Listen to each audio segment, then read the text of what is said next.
ગીર સોમનાથ જિલ્લાના કોડીનાર અને તાલાલા બંધ શુગર મિલ હવે શરૂ થશે, જેમાં ઇન્ડિયન પોટાશ લિમિટેડ દ્વારા શુગર મિલ શરૂ કરવાનો સમય જાહેર કરવામાં આવતાની સાથે જ ખેડૂતોને શેરડીનું વાવેતર મોટા પ્રમાણમાં અપીલ કરવામાં આવી છે।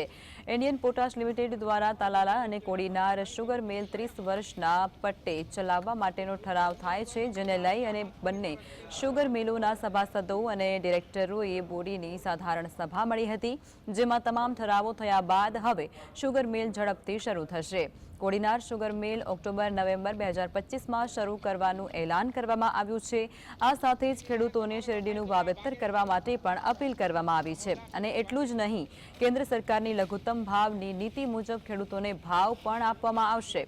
ભૂતકાળમાં આ તાલાલા અને કોડીનાર શુગર મિલ ખાંડ બનાવતી હતી, જો કે ઇન્ડિયન પોટાશ લિમિટેડ દ્વારા આ ખાંડ ફેક્ટરીમાં ઇથેનોલ બનાવવાને જેને લઈ અને ખેડૂતોને શેરડીના ભાવ પણ હવે ઊંચા મળશે। અમારા મેનેજિંગ ડાયરેક્ટરના અત્યારે અથાગ પ્રયત્નો છે કે બંને સુગર ફેક્ટરીઓ 2025ના ઓક્ટોબર-નવેમ્બર સુધી ચાલુ કરવામાં આવે અને આ વિસ્તારના ખેડૂતોની જે જીવનદોરી છે એને ફરીથી ધમધમતી કરવામાં આવે। ઇન્ડિયન પોટાશ લિમિટેડ આ બે સુગર ફેક્ટરીઓ ટૂંક સમયની અંદર કામગીરી હાથમાં લઈને અને 2025ની અંદર ઓક્ટોબર-નવેમ્બરમાં શેરડી લઈને આ સુગર ફેક્ટરીઓ ચાલુ કરી દેશે। વાવેતર નીતિ બહાર પાડવા જઈ રહ્યા છે, ત્યારે તમામ સભાસદ ભાઈઓએ નિયમ મુજબ, ફેક્ટરીના કાયદા કાનૂન મુજબ શેરડીનું વાવેતર થાય, એમનું કટિંગ થાય।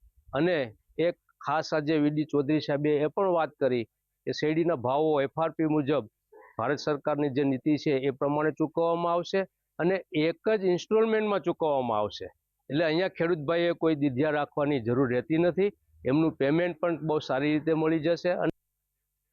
10 વર્ષથી કોડીનાર બિલેશ્વર ખાંડ ઉદ્યોગ બંધ હતો અને તાલાળા સુગર ફેક્ટરી પણ બંધ હતી અને લોકસભાની ચૂંટણીમાં માનનીય આપણા ગૃહમંત્રી સહકાર મંત્રી અમિતભાઈ શાહે કોડીનારની જાહેર જનતાની વચ્ચે કીધું હતું કે હું સુગર ફેક્ટરી ચાલુ કરાવી, તો એમના અને મોદી સાહેબના અને આપણા તાલુકાના ભાજપના દિનુભાઈ પ્રતાપભાઈ ડોડિયાના સહકારથી સુગર ફેક્ટરી ફરી પાછી ધમધમવા જઈ